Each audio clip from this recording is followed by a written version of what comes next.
night may be long and the dark may be deep, but the answers are there to be found. Whether it's the normal, the abnormal, or the paranormal, you're in the right place. Let's go beyond reality. Welcome to the program. I'm your host, JV. Thank you for being here tonight. We have a very, very important show for you. Patrick Wood of Citizens for Free Speech will be joining us tonight to talk about tech tyranny.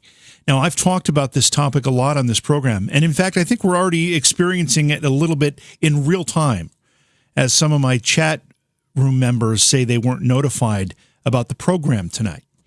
And could that be because the title of the program is Tech Tyranny? Maybe. Could it be because Patrick Wood's name is in the description?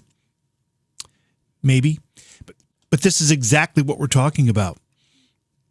We can't live in a free society where people are silenced because they don't agree or they have an opinion that differs from the ruling class. Many of you have seen I think it's a Netflix show, The Social Dilemma. I sound like Don Corleone, the Godfather.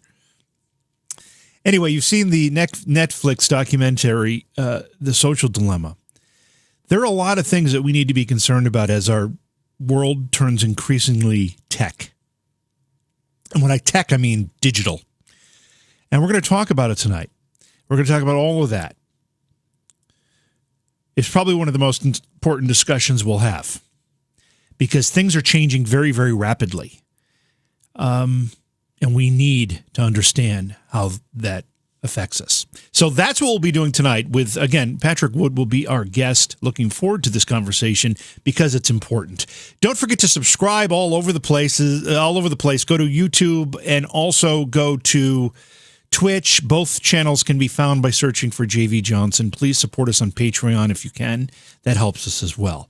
We're going to go to break. We're going to bring our guest in because we're going to get this conversation underway. It's Beyond Reality. Don't go away. Please support the program. Go to patreon.com/Johhaw. That's Johhaw. You know, Benjamin Franklin, a very wise man, said freedom of speech is a principal pillar of a free government. When this support is taken away, the constitution of a free society is dissolved and tyranny is erected on its ruins. Republics and limited monarchies derive their strength and vigor from a popular examination into the action of the magistrates. Every one of the founding fathers discusses, comments about the importance of free speech, a free press, and its role in a democracy.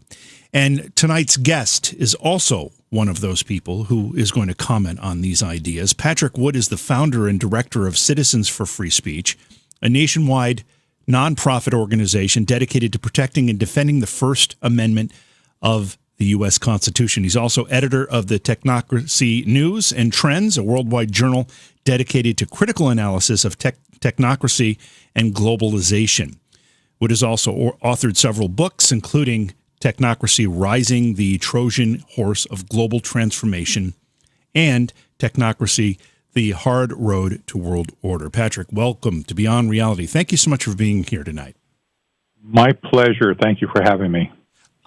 Before we get into this conversation, I usually play the, straight down the middle of the road host, and I'm very, in my questioning, very unbiased, and I try to present a very, very objective view of topics. This one is a little different to me because this one is so very important. So before we even get started here, I want to thank you for your work and your organization and say the things that you're doing. First of all, it's brave to be doing them in today's climate, but secondly, it's wholly important for the survival of what we've learned to be the American experience. So thank you for what you're doing.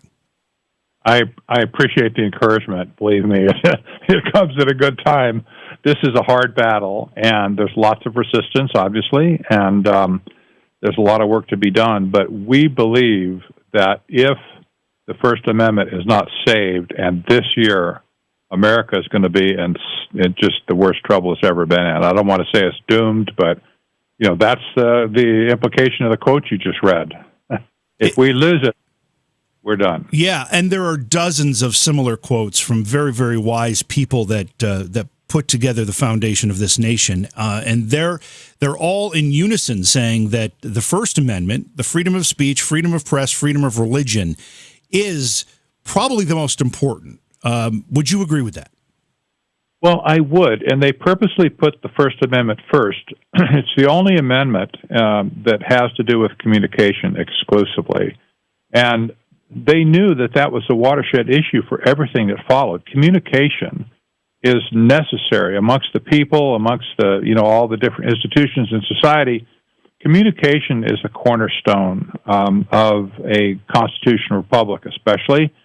And when you take that away, you're done. But it's interesting to note, every one of the 5 elements in the First Amendment has to do with communication. First, the freedom of expression of religion. That's communicating with God. They were very, very stuck on that point, that, there's the biblical framework throughout the Constitution, or at least the hints of it. And then you have freedom of speech, of course, which is discourse between individuals. Freedom of the press is the right to publish freely what people are talking about. The right to assemble peaceably has to do with communication, because you get together to talk.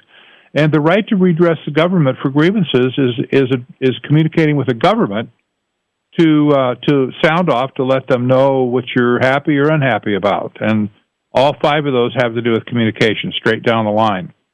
Every inch of human progress that we've had in our country has been directly linked to free speech. Every time speech has attempted to be censored, we have gone backward. We have regressed, not progressed. And I don't say that progress in a progressive sense politically, but just, human progression. We go backwards every time censorship is tried to be applied to some particular issue. And so today, with this massive censorship we have right now, this is not going to put our country forward. It's going to push it backwards in time, and it's doing it rapidly so. This is equivalent to the book burning that we saw, for instance, in all of the communist and Marxist and fascist countries in the world. First thing they did, they took out and burned all the books they didn't agree with. Well, we don't have books to burn today, but the Google and Twitter and Facebook and the rest of them are taking good care of that. It's just electronic book burning, right? And we're going to, we're going to get into that in more detail, but I want to stick on the First Amendment here for just a minute, because you enumerated the principles that are protected and outlined and held up in the First Amendment. But one of the things that's underlying in all of that, and I'm sure that you felt it was included in your list, but I really want to point it out, is that the freedom of the press not only is a freedom of communication, but it's a freedom of an examination of our leaders. It's a freedom of criticism of those very leaders. And without those two things, we can't keep a democracy or a government of a democracy honest. You're exactly right. I should say government at all levels, of course, not just the federal government. That's right. But the idea of a free press was to be able to give those in society a way to communicate things that they stumble across that may be wrong, or sometimes it may be right. But at every level of government, from federal to state to county to local, we see this massive censorship coming down, and it's just killing the fabric of our country. Let's talk about the tech companies' roles in this at this point, because, I mean, I've been in the media for, I don't even want to say how many years, but it's been a lot of years, many decades. And as somebody who has grown up professionally in the radio business, I don't remember a time where any media was looked at with the idea that it needed to be silenced, or it needed to silence voices, or needed to silence people or ideas. And all of a sudden we find ourselves in a place where almost 80%, maybe it's more than that, Pat, of information, it flows through a couple very powerful monopolies. And I'm talking about Google and, of course, their subsidiary YouTube. I'm talking about Facebook.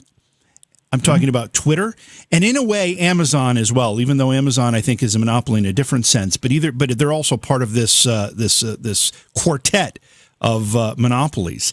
And we have gotten to the point where there's a throttle point There's a bottleneck of information, and the spigot is controlled by these four companies. Yes, it's very true. And there are tentacles that flow downward from that into, or maybe laterally, but into other giant companies that are based on technology. For instance, MailChimp, the giant, mailing service that a lot of companies use. Yep. They're censoring. They're dropping people if they don't agree with the content they're sending out, and that's it really hurts a company to have that done. You have the credit card processor Stripe, for instance, dropping people that they don't agree with, and same things happen with MasterCard and Visa. That cuts the financial legs out from under people. Patreon has also dropped people in censorship.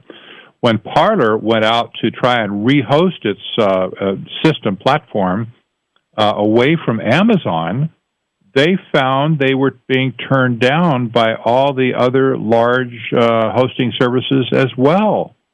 Totally crippled them. Well, they didn't have a contract with those companies. They just said, "The heck with you.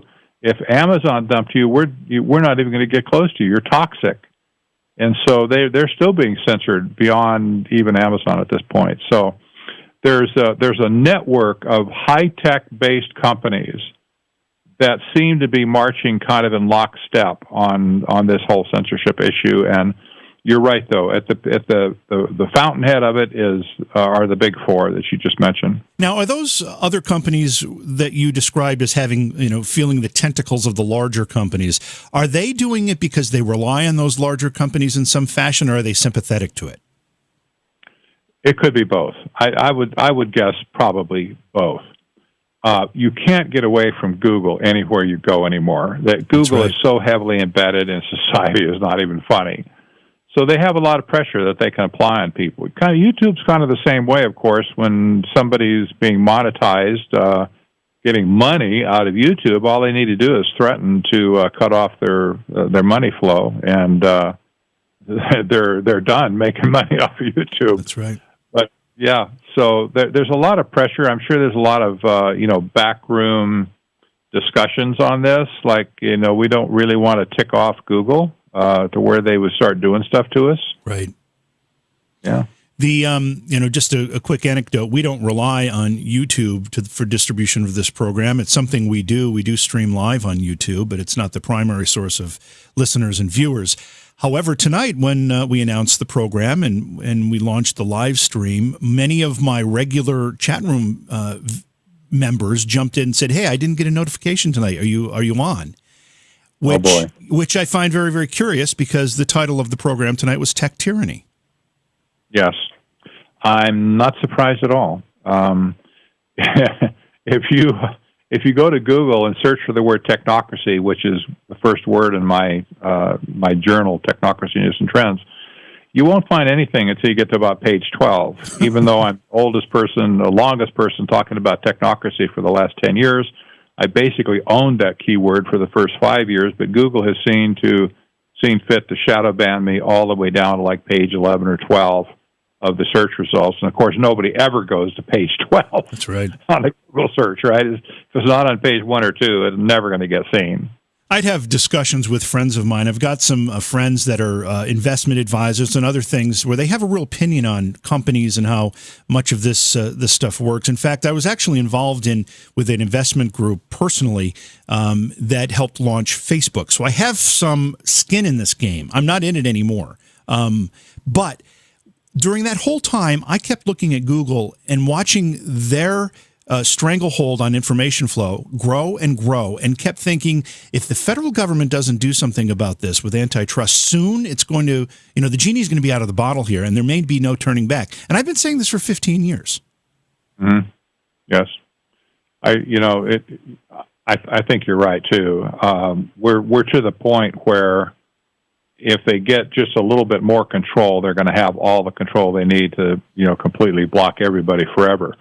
But if you think about the attack on media in general in America, the mainstream media has been completely co-opted. Is perfectly useless at this point. That's right. Most of the newspapers and many large alternative media platforms have been neutralized and silenced.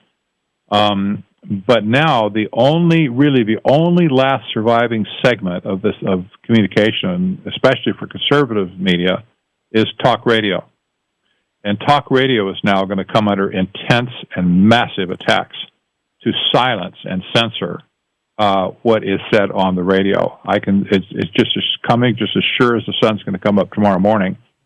And that is really kind of the last man standing right now of free expression, truly free expression. Even though your show might have got censored or shadow banned a little bit for saying tech tyranny. But you get my point. I mean, this the target now has been the crosshairs have now been put on talk radio, I believe. I think this is going to be the big battle of the Biden administration. Well, you're absolutely right. And again, having been in radio, and I actually owned 25 radio stations at one point. I understand what the fairness doctrine was, and they're trying to resurrect this fairness doctrine because it gives them the ability to become editors of radio content. And that's the guys that they're going to use. And it's a beautiful word. Fairness sounds wonderful. But in practice, this fairness doctrine is just a way to take a step further and control what ideas are allowed to be shared. Yes, exactly. When did you start noticing, getting back to these tech companies, when did the alarm bells start going off in your mind, recognizing that these tech companies not only had a tremendous amount of power, but were starting to use it in ways that were limiting and restricting the free flow of information and free speech? My alarm bell started going off in 2015. Honestly, and it wasn't a big deal back at that time, although, you could see kind of where it was headed. But what really set my hair on fire happened in 2018 when I founded Citizens for Free Speech. That's what caused me to start Citizens for Free Speech in the first place. But what I saw was the collusion starting to take place between big tech companies. So a certain person might be banned today by Facebook, and tomorrow he's banned by Twitter. Yeah. And maybe the next day his search engine traffic falls apart. This was absolutely beyond coincidence at that point. And I saw this, and it literally shocked me. I said, not only are these high tech titans doing their own independent thing, but now they are colluding together to make an even larger sledgehammer to come down on people. And boy, do we see it today. This is exactly what happened. The trend continued this way, and there's no signs of it yet that it's going to reverse either.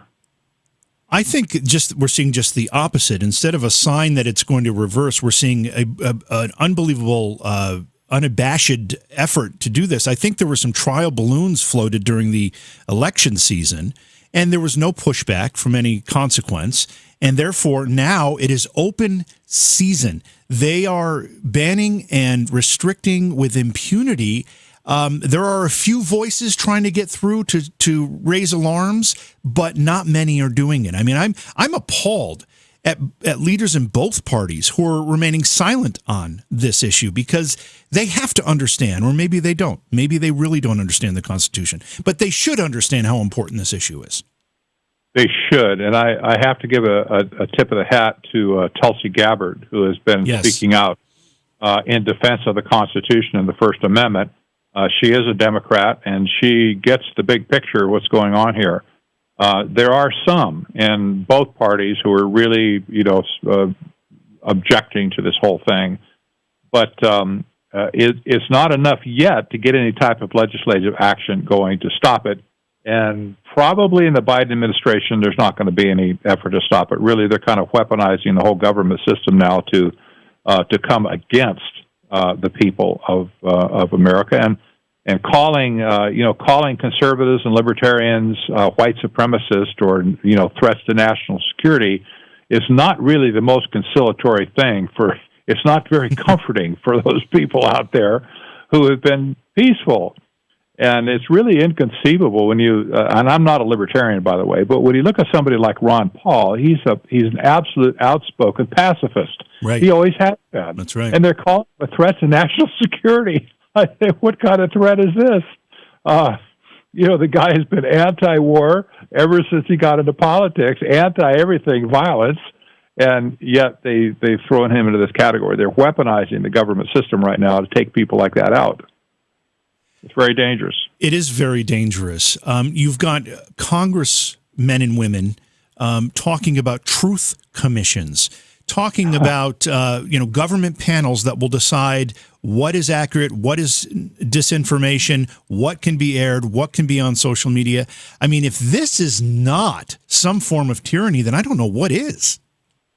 It is a form of tyranny. That's exactly where it's headed. We just see the blossoms just kind of starting to come out on the tree at this point, right? But all of the seeds have already been planted. The takeover of media, for instance, has already been by and large done.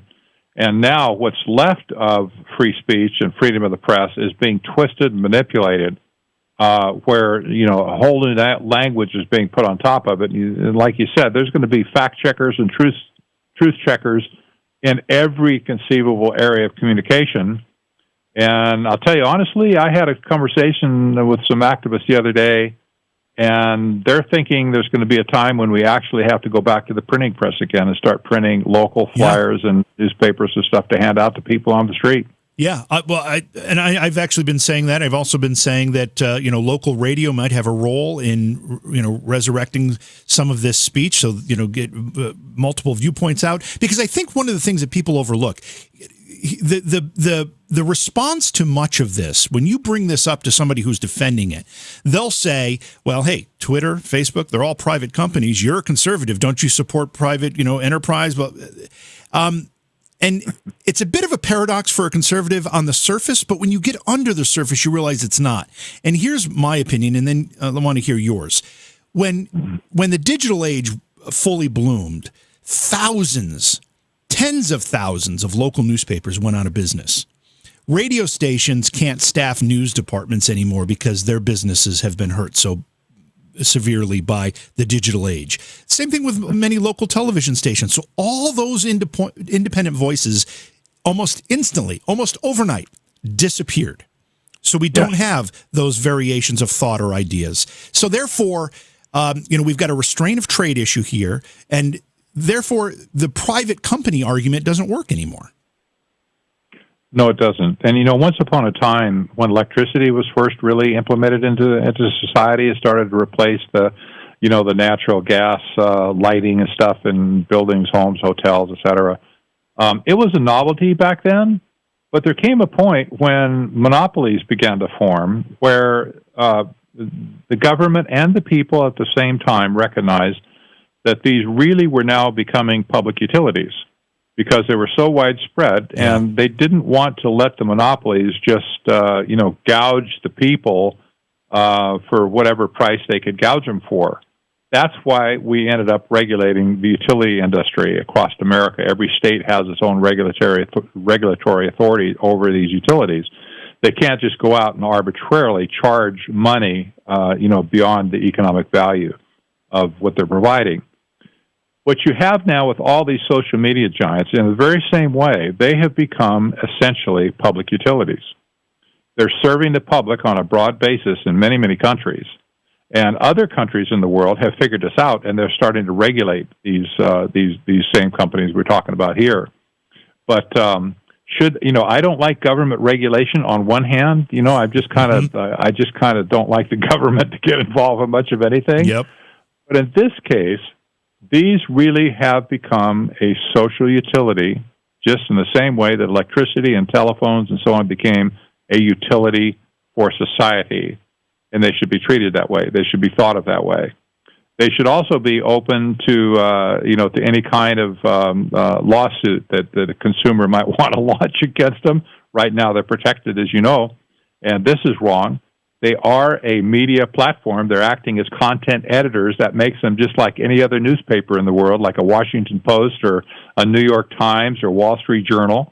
They are creating content, and they're censoring content. They're editing content. And in my mind, that makes them a media company, and they should be treated like that. So, there's a lot of angles you can look at these companies at, but one thing I just absolutely don't buy, I do not buy this private property garbage. This is just nonsense.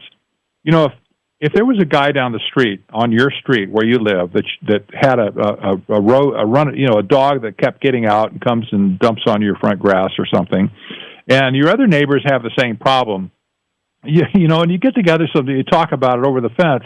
This guy down the street, it's just obnoxious in our neighborhood. We need to get rid of this guy. So, hey, let's go down tomorrow night and we'll burn his house down. Now, you say, well, duh, you're going to go to jail for that, Buster. Mm-hmm. But this is exactly what big tech has done to team up on a company like Parler. And they're a big example. They got a lot of news and headlines, but how many other companies have been decimated by this type of activity? Take Dr. Joseph Mercola, for instance, that has one of the largest, if not the largest, internet presence for alternative, supplements and stuff like that for healthcare. He's huge. He used to get 30 million hits a month on his broadcast. Google came in, deplatformed him, buried him in the search rankings, and all of a sudden his search engine traffic is down 95%. Boom, 1 month, down 95%. That is killing a company. Like, it's murder. That's really what it is. Yeah. It's wrong. It's just flat wrong. So how many smaller companies that aren't a Parler with 20 million users have been wiped out by these draconian, kind of soft executions, right, on social media? It's crazy. The White House advisor, Peter Navarro, was on one of the cable news channels today talking about the fact that Twitter had banned him. He hasn't tweeted anything since January 14th. He pointed out that this was a preemptive ban because he was a White House advisor. So we're now these bannings and these censorship moves have moved to what somebody might say, let alone what somebody has said. Yes, exactly. And Peter Navarro has been well known for his criticism about globalization and the various aspects of globalization. He's been huge on fairness and trade, international trade. In that sense, he's been a real thorn in the side of the global elite who run the global economic system. And so, can't let this guy talk. He's got too much common sense, and he's got too big of a following to let him sound off and throw a monkey wrench into their near-term plans. So they silenced him preemptively. So the big question here, when we talk about these tech companies, and again, we're talking about the big four primarily, but it's not just the big four. What is their motivation? Are they so blindly political that they feel this is the right thing to do in their biased world? Are they doing this because somehow they can monetize it? Are they doing this because it puts them in good graces and good favor with the current administration? I mean, it's preceded the current administration, so I'm not sure that's the reason. What do we think they're doing this for? What's their motivation? Well, you're right in the fact that they have grown larger than any political system in any country in the world because they are global. And it's when you look at somebody like Jeff Bezos and you realize that he's now the second richest man in the world, it's not just a matter of money, but he has become an integral part of the global elite himself. Mm-hmm. So have the others that have become billionaires in the last 10, 15 years. They are global players now, and they're completely bought into the global economic plan that's being put forth by organizations like the World Economic Forum right now, which is meeting this week, by the way, in Davos, Switzerland. And what they're prescribing is this great reset now. They want to convert the whole world into this kind of Green New Deal where everything's going to be rebuilt from the ground up with green technology. And so the companies that support this global program, they are invested in that up to their eyeballs. They are not going to let a bunch of a ragtag bunch of populists in America or any other country get in the way of their plans. And Trump did say something once that really resonated with me. He said, they're not after me, they're after you. Yeah. The you that he was referring to was the populist movement in America. which is quite strong at the time. It was strong enough to bring somebody like a Donald Trump as a candidate into the presidency. But the populist movement is the only big threat that these people have to their globalist plans. And they simply cannot tolerate that. They're petrified of the populist movement around the world. And it has been around the world, too. And in every country where there has been a large populist movement existing, the government or these technocrats have come against those people to just shut them up and to silence them and, if possible, disappear them altogether. Pat, did they kill the populist movement on November 3rd? They really did big damage to it. I don't think they killed it altogether because the populist movement basically lived because of what is in the heart of Americans. You know, many Americans really believe in liberty and the Constitution and freedom, etc.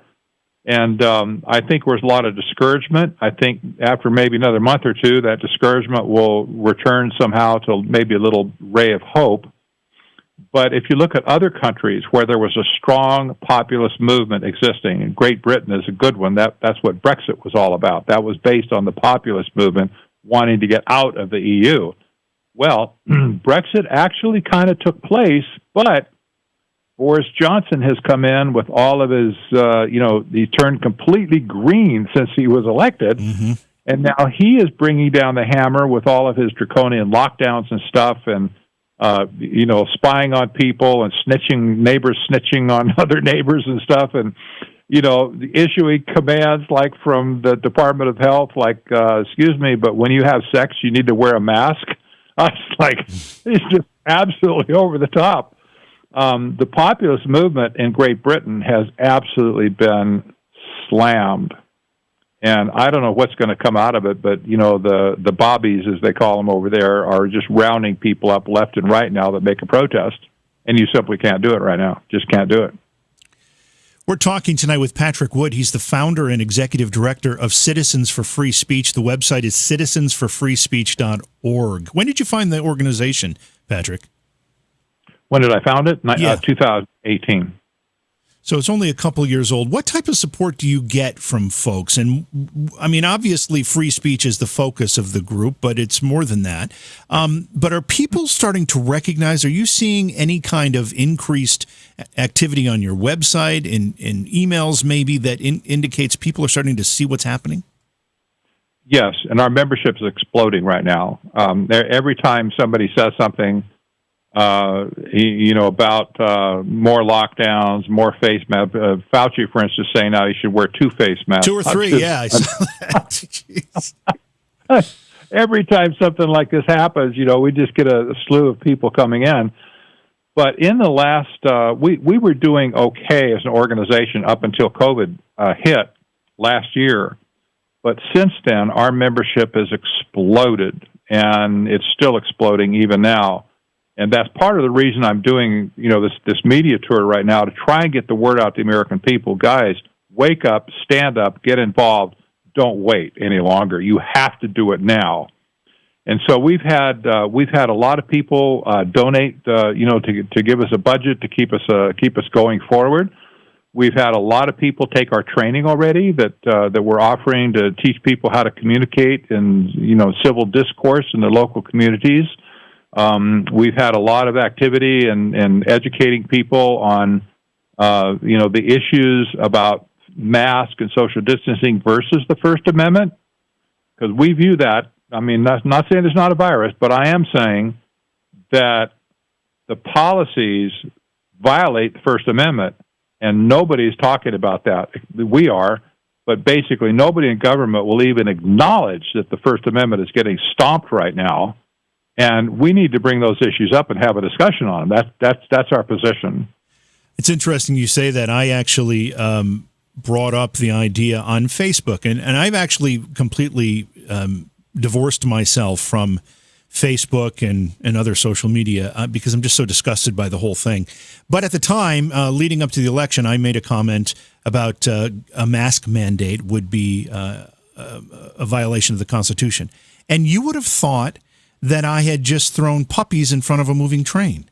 I mean, the backlash from these people on on Facebook specifically was unbelievable. And it's not even like you can just have a rational conversation. I can disagree with you and have a rational conversation. They can't have a rational conversation about it. It's personal, and it's you become attacked by the mob. Oh yes, absolutely. You selfish person, you. It's unreal. I've heard it all. I could completely identify with what you've heard. I didn't say that masks weren't a good idea. I didn't say that they shouldn't be. I just said I think it's a violation of the Constitution. I mean, it's like, and I'm not allowed to have that opinion. It's unreal. But the scary thing about that is, in this climate, saying that might get you banned. Well, that's right, and this is the great danger of the government weaponizing, if you will. All of the resistors, and whether that would be the populist movement, the libertarian movement, anybody in between, the MAGA movement, I mean, whatever you want to say, they're all being kind of weaponized right now. But you know what's really interesting? Last year, in the middle of this, the Department of Justice issued a brief that was sent to several court cases that were taking place at the time where somebody was suing a local city and over closures and stuff. And they wrote this very simple little brief that they gave. I think they call it Friend of the Court or something like that. But here's what they wrote. They said, there is no pandemic exception, however, to the fundamental liberties the Constitution safeguards. Indeed, individual rights secured by the Constitution do not disappear during a public health crisis. Amen. Amen. And it goes on and says, these individual rights, including the protection in the Bill of Rights, made applicable to the states through the 14th Amendment, are always enforce and restrain government action. So here's the problem. Government action is not restrained by anything. Yeah. This is just a clear statement. When I saw this, I about dropped my teeth. I don't know who wrote it exactly, but they did, and it ended up in several court cases around the country. But this is exactly expresses our original belief that no, they're not canceled in a health emergency. Nobody can, no governor, no mayor, no president, nobody can cancel the First Amendment and the rights that we have under the Constitution. Yet they're doing it. And yet we're going on a year with the lockdowns and the restrictions because of the COVID virus. And listen, I'm not a proponent for anybody taking risky behavior as it relates to this virus and this pandemic. Everybody needs to be smart. Everybody needs to be safe. Maybe that means wearing a mask, and maybe it means staying home. But for the government to enforce those things at gunpoint, or the risk of being, in some cases, fined beyond your means to pay, as we've seen with some businesses, particularly one in New Jersey that I've seen a lot about. We've stepped over some lines here that I don't know that we'll ever be able to recross. And I'm really surprised there has not been more in the way of lawsuits, Supreme Court actions, these types of things to defend and reestablish the rights provided to us in the Constitution. I know. There's a great insensitivity over the Constitution all across America. A lot of people have never even read it. They just don't know what it is. Some people don't even know we have a Constitution. That's true. That's sad, but true. I know. And we call America traditionally a country that runs according to the rule of law. That means laws are enforced equally and fairly across all of society, no matter who you are. At this point in time, we have a large segment in America that is lawless. They're not lawbreakers because they do not acknowledge the law whatsoever. They're operating outside of it, doing what they feel is right in their own eyes to do. And this legal restraint has been removed from them. Traditionally, people, that is just citizens, have been the force that restrained government action.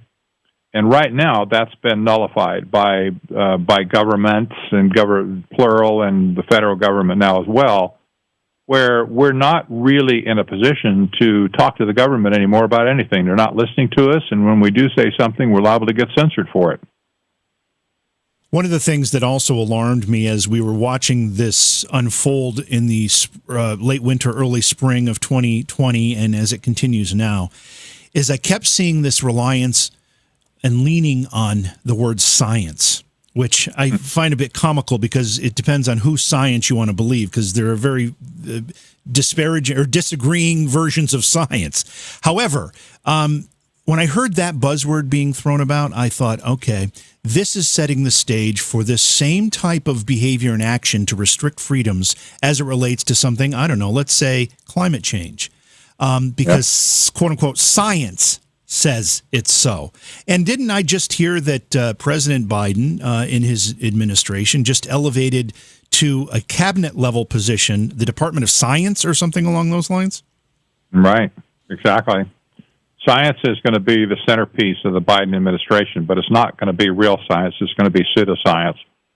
And this is a very dangerous religion, by the way, that has been around for well over 200 years, invented by a French philosopher by the name of Henri de Saint-Simon, and it was called scientism. And scientism basically worships science and claims that its priesthood are the scientists and engineers. In other words, they relate to the people what science says. This attitude we see today across all these pseudosciences, like the Anthony Fauci's of the world and the Deborah Birx, et cetera, the World Health Organization, Dr. Tedros. We see this mentality everywhere. If science doesn't say it, it can't be real. And if our science says it, even if you can't understand it because you're too ignorant and stupid, our science says, we'll tell you what it says, but you have to obey what it says. And so, okay, so I can't understand what science says as a person, supposedly, but you can, so therefore I should just do what you tell me to do. That doesn't work, right? That just is not right. This is kind of like the mythical tale, like the Aztecs or whatever, worshiping the volcano, right? The volcano rumbles, and the priest of the volcano run up the hill to listen carefully to what the volcano says, comes down and says, you need to sacrifice 10 virgins on the next full moon and to satisfy the volcano, or he's going to rain fire down on your village. Mm-hmm. And so they round up 10, virgins or whatever and take them up, throw them in the volcano. Well, science said, This business of reading tea leaves and reading the oracle that nobody else can understand is one of the most dangerous cult-like behaviors you could ever imagine. And yet, this is exactly what's happening to us. You just touched on it.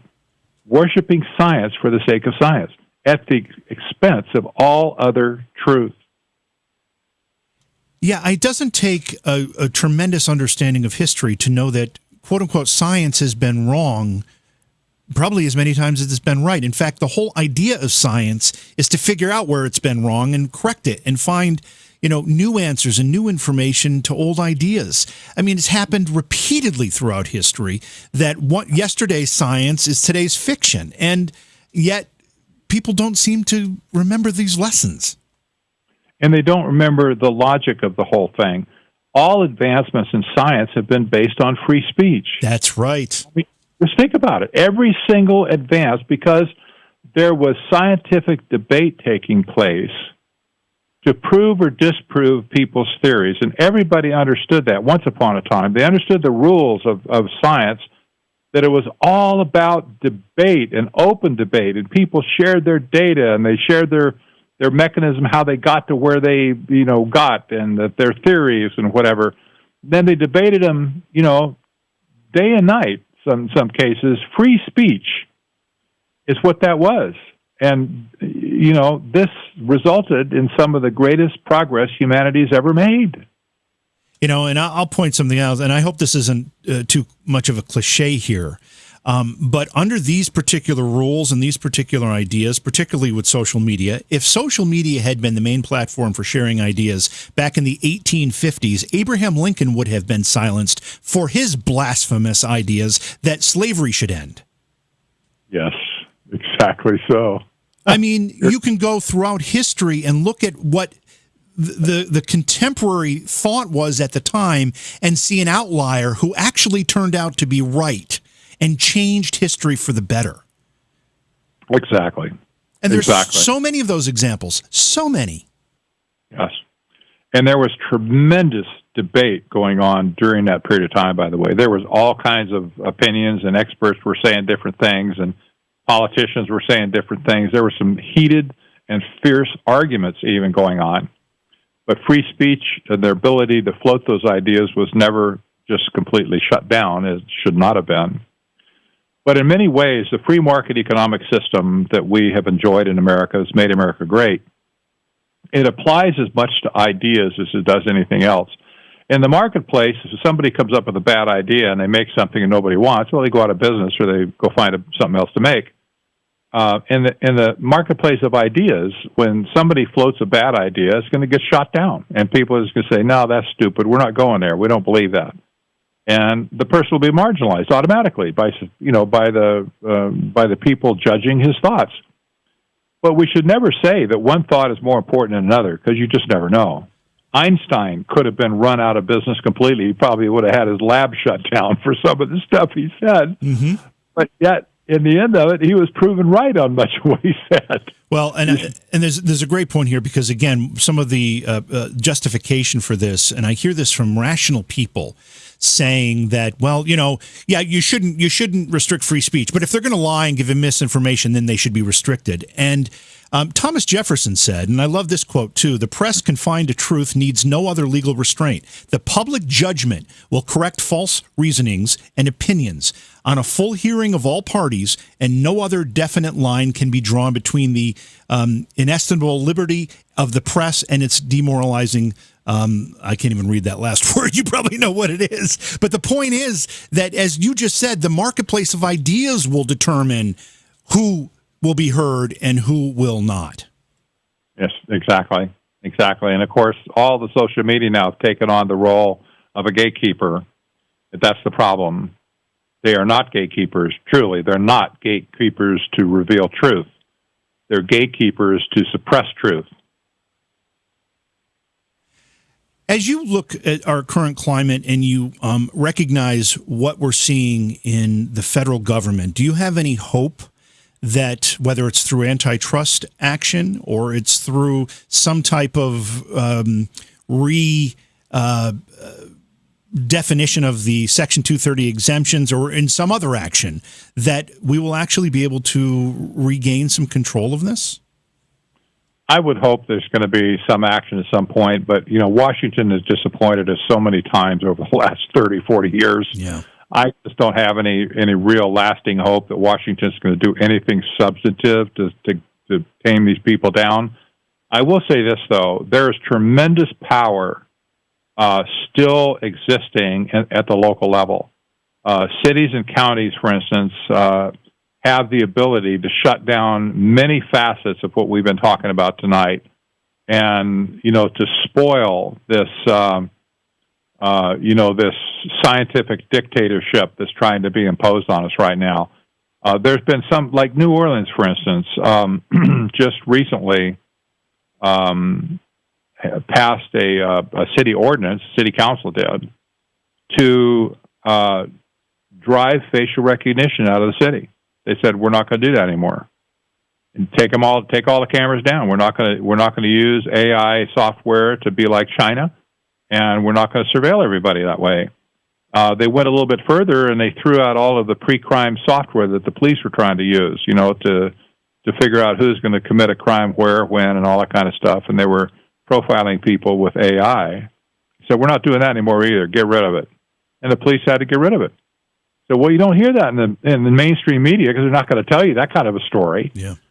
When the city council lays down a law on its city, it's pretty much going to be the law of that city. And activists across America need to get a grip on this and get back involved in their own local communities again, and root this stuff out from the grassroots, ground level. I think that's the only way that we can ever really make a lasting difference in America right now. And if there was enough cities that did that, they would send a message up the food chain that we're coming for you next. We've cleaned up our town. Now we're going to clean up the region or the area or the state or whatever. And it could send a serious message up the food chain. You guys ain't going to get away with this stuff. In the last day or so, a journalist by the name of Douglas McKay was arrested for what they called election interference from the 2016 election. He had been posting memes on social media that were determined to be false narratives. One example was that he had said Hillary Clinton was in support of making women eligible for the draft. This journalist is a right-wing journalist, and he is a bit of an activist.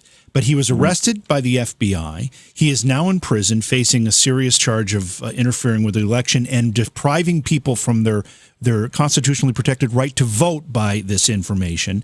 And the acting U.S. Attorney for Eastern New York, Seth Ducharme, said there is no place in public discourse for lies and misinformation. They will be investigated, caught, and prosecuted. That, to me, sounds very ominous. I have seen more lies in this last election cycle against my preferred candidate than I can count. Yet, I don't see anybody being arrested for any of that. No, and you never will. This is the one-sided thing, very selective, and you could call it hypocritical, but it's somewhere beyond hypocritical at this point. It's good. Justice is blind anymore. You forget the scales that are supposed to weigh both sides of an issue. Mm-hmm.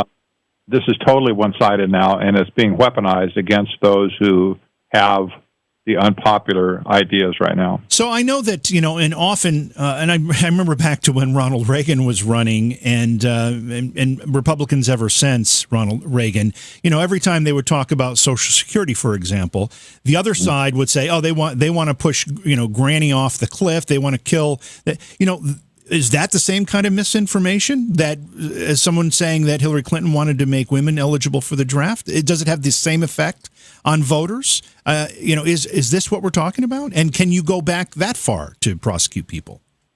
Well, actually, you can. I see posts all the time on Facebook and Twitter where somebody will say something and the little fact checker pop-up comes up. Yeah. Yeah. So-and-so has declared that this is fake news. Well, who the heck is so-and-so? Exactly. It's pretty tough when you have somebody has 3 PhDs and a tenured service in some discipline or something like biotech, engineering or whatever, and they say something that's unpopular on a social media platform, and you've got some wet-nosed kid, some radical ideologue somewhere sitting at a computer screen 24 hours a day, probably, gaming the other 12 hours of a day, and he decides that PhD doesn't know what the heck he's talking about, and they censor him. Yeah. This is just beyond the pale. It really is. Let's just because we're going to run out of time here, and I could talk with you about this all night, Pat. But let's talk about recently. There's a documentary that's gotten a lot of attention. A lot of people are talking about it, called "The Social Dilemma." On I think it's on Netflix, and I started to watch it. I haven't finished it yet. However, it talks about another side of tech tyranny, and that is the complete. I guess what we would call effort to collect, store, use, and maybe abuse information on people and direct and influence their patterns of behavior. What do you see in that regard? It's not directly free speech that we're talking about here, but it is certainly ripe and rife for the potential of abuse. It is, and it does affect free speech because it's brainwashing. It's conditioning people to think a certain way, and that is, I guess you couldn't, free speech, you're not speaking, but it's the same thing as censorship, but it's on your mind to get your mind to think in a different way. And if the average person that uses social media and Google, whatever, search engines, understood what goes on behind the scenes, their hair would catch fire. It really would. And they're being manipulated in ways that they will never know they've been manipulated. And that's what's really scary. That you would, that things would be put into your mind that would not otherwise be put there by people who are intentionally manipulating you. One of the examples that a lot of people will reference, and I've had it happen to me as well, is that I will go look. I'm looking for, let's say, I want to find a new office chair, and I type office chairs into Google, And then the next time I visit Facebook, my feed is filled with ads for office chairs. I'm going to ask you about that one first, then I want to extend it a little bit. Do you think that is an inappropriate behavior by a private company that relies on advertising for its revenue? Well, I think I would. There's so much dysfunction right now with the way advertising is spread on social media, because they are really the primary mode of advertising these days. And companies have weaponized their advertising budgets to cancel certain people and let other people through the screen. And the battle goes two ways. Facebook and the rest of them are weaponizing their own platforms to deny advertisers that they don't like. So there's this huge battle going on behind the scene with who gets airplay and who doesn't get airplay. Well, that's a good point, and I just saw a story too that I can't remember the founder of MyPillow's name, but I don't remember his name, but he was just deplatformed. And his crime was supporting Donald Trump. He has a great American success story, makes a great product, and retailers like Kohl's and others are now not taking his product, and he has been banned on Twitter because he has the wrong opinion. Yes, and it will. That action probably is going to bring a company like Kohl's to its knees eventually, and I'll bet they put the product back in again. Yeah, or maybe they'll just be stubborn and say, "Well, the heck with it." If I was an activist shareholder, you probably understand that's kind of a technical term in Wall Street, to be an activist shareholder. It means you buy a bunch of stock in a company, and then you take them to task on whatever you don't like about the company. Right. You can file lawsuits or whatever against them as a shareholder. If I was a shareholder in a company like Kohl's, for instance, and I expected them to turn a profit, based on my investment, I'm a shareholder now, I expect them to turn a profit and to do reasonable, responsible things to ensure there's a profit month to month, quarter to quarter, year to year. If they did something like that, and I was an activist investor, I would sue their flaming pants off on day one. You can't do that. You cannot tell a major vendor, a major manufacturer and vendor of products that will hurt your bottom line. You just can't run them off like that. And other companies, companies have done exactly the same kind of thing, where they throw somebody out at the detriment of the shareholders. And the shareholders so far don't realize they've been thrown under the bus. At least they don't get excited enough to say, wait a minute, management, Mr. President or Mr. CFO or whatever, you can't do that. It's not right. You're not thinking about our interest as investors. You're thinking about your political interest. That's not the way companies should be run in America, at least not in the free market economic system that we're supposed to have, right? That's right. One of the companies that we didn't mention yet tonight, but it actually makes up one of the big, I guess we'll have to say 5 now, is Apple. And, I had asked you that first question, if you thought it was appropriate for these companies that rely on advertising to, track something you might search on the public internet and use that information to provide targeted advertising to you. You said you didn't think that was appropriate. So I know you're not going to think this is appropriate, but I want your comment. I've also had the experience, and I know others have had this experience, whereby they're talking about something.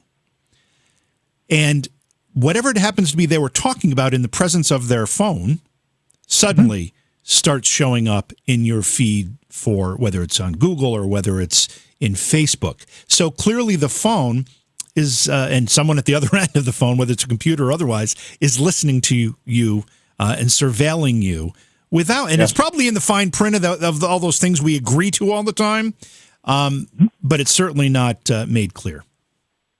Well, all of the new smart home devices you have in your home now, like Alexa and Siri and so on, these different services that make life ever so convenient for everybody are doing exactly what you just described. Smart TVs are in the same boat. They listen for keywords, and they pick up on it, and they feed it back, and then your information gets sold to the highest bidder. And you see ads starting to show up. This has been going on for a long time. This just kind of indicates the influence and power these companies have, and some of the kind of secretive, clandestine things they're doing to collect intelligence. It's right to say that data is the new oil of the 21st century, I think. And collecting data is the holy grail for a technocrat. That is the addictive drug for a technocrat, is data. They can't get enough. Give them more. They always want more.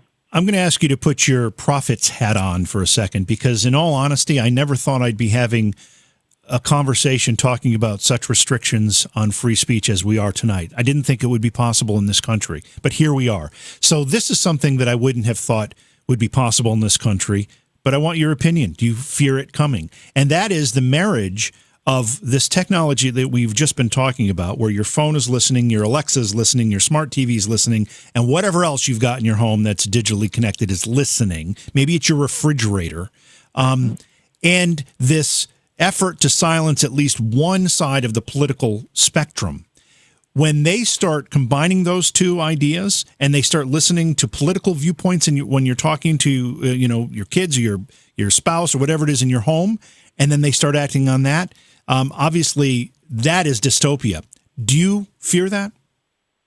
Oh, I do. I think it's upon us right now. I don't think we have to wait for it. I think Really? It's already here. Really? Jack? I do. Oh, absolutely, I do. And again, I have to say, if the average American consumer knew what goes on behind the scenes with the information that they don't even know is being collected, if they knew the whole picture behind it, they'd just set their hair on fire. They'd throw all those electronic devices out of their home. They'd probably go out and run over their iPhone or whatever, their Android phone, and crush it. It would really scare the pants off of them. But data is power and control. That's the key thing. Whoever owns the data is going to be who controls the object of that data.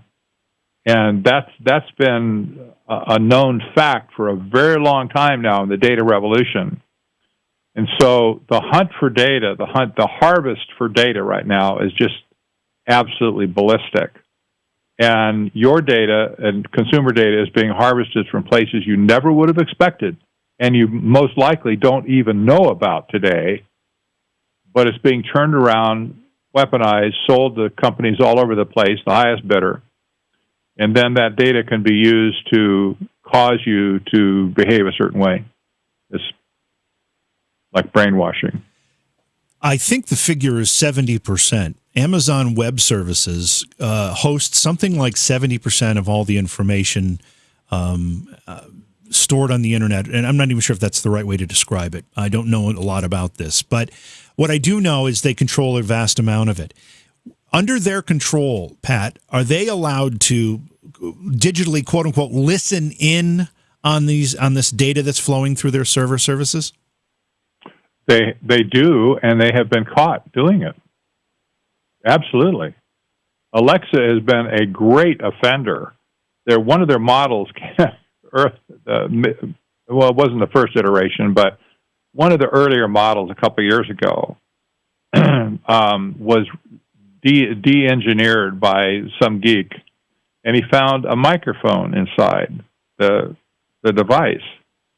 And that got out into the ethersphere, and people said, why is there a microphone inside of this thing? And it's not on the schematic anywhere, and it's not anywhere in the document says there's a microphone, but there's a microphone. And so Amazon came back and they said, oh gosh, we're so embarrassed. That, was total mistake. We never intended to put a microphone in there. Right. It's like, and they sold like 5 million of these things, and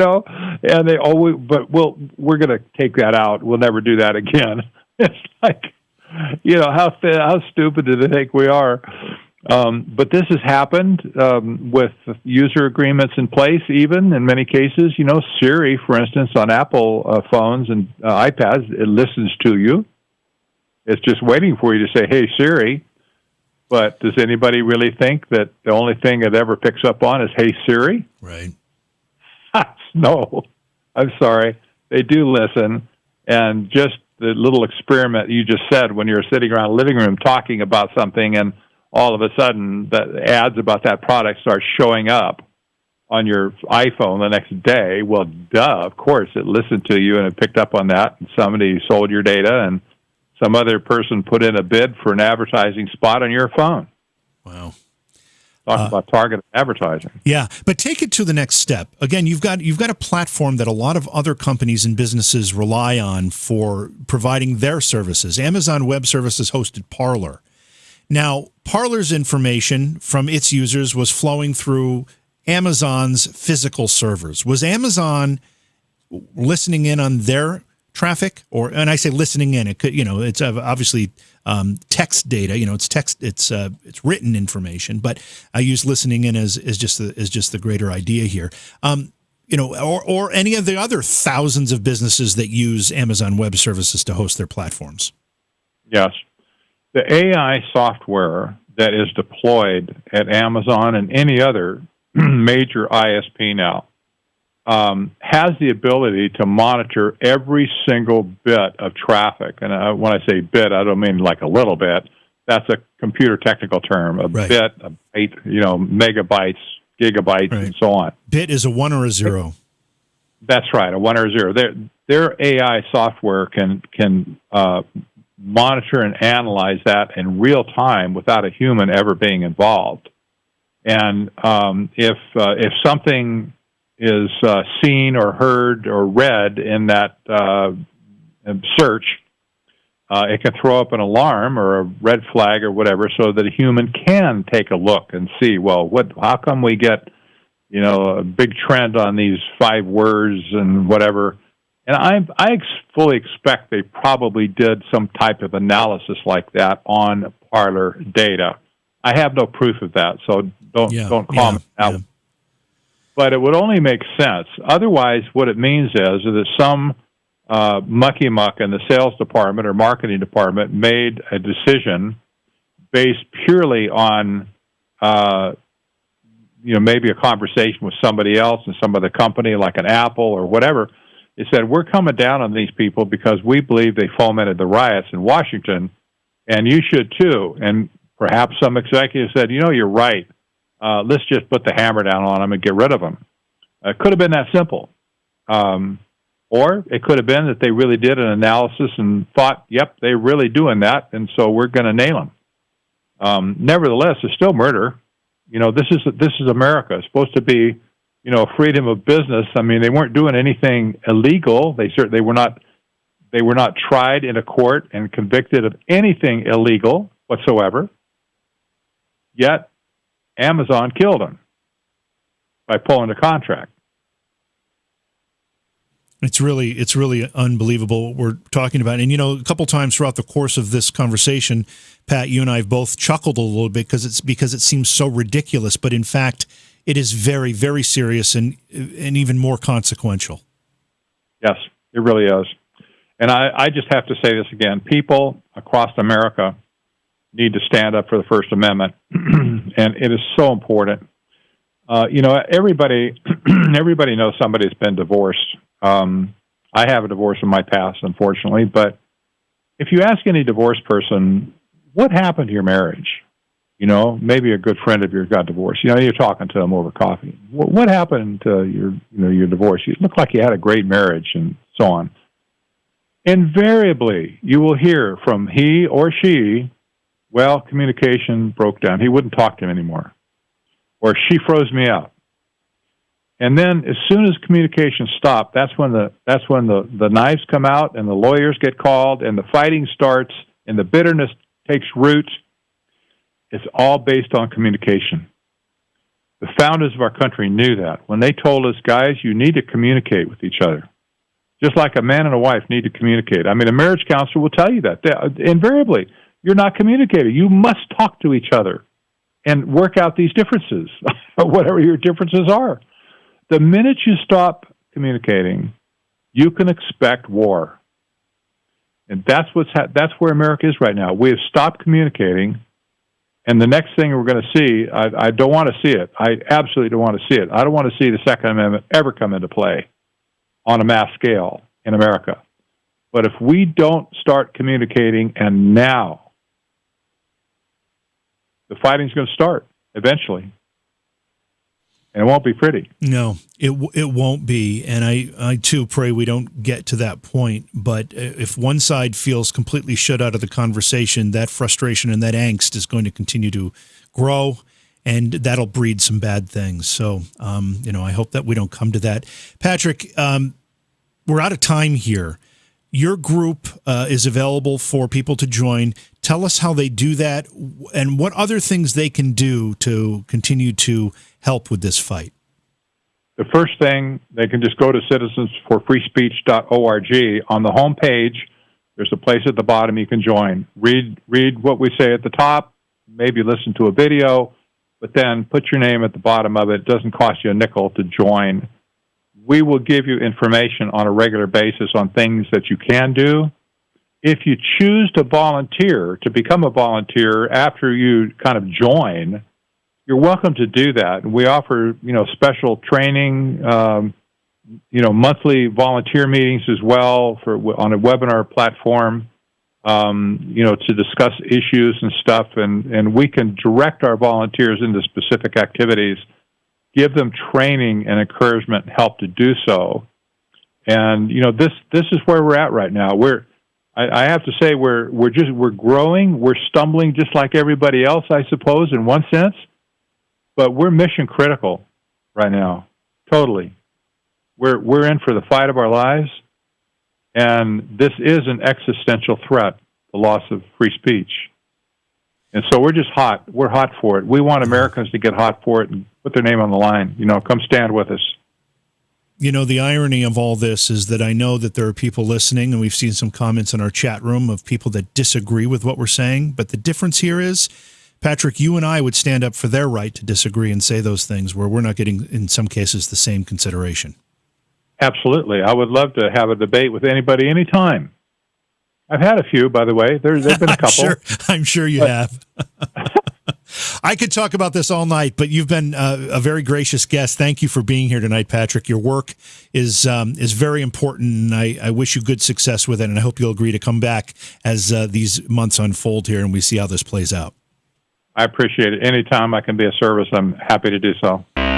Beyond Reality Paranormal is hosted by J.V. Johnson and produced by Orion Palmer and Slick Eddie Edwards. Like us on Facebook and subscribe to our YouTube channel. Please consider supporting the program either through your podcast platform, click on the link in the description, or on Patreon at Joha Productions. If you'd like to be a guest on Beyond Reality Paranormal, or you have a recommendation for a guest, contact our producer, Slick Eddie Edwards. Eddie is spelled with a Y at slickeddieedwards@gmail.com.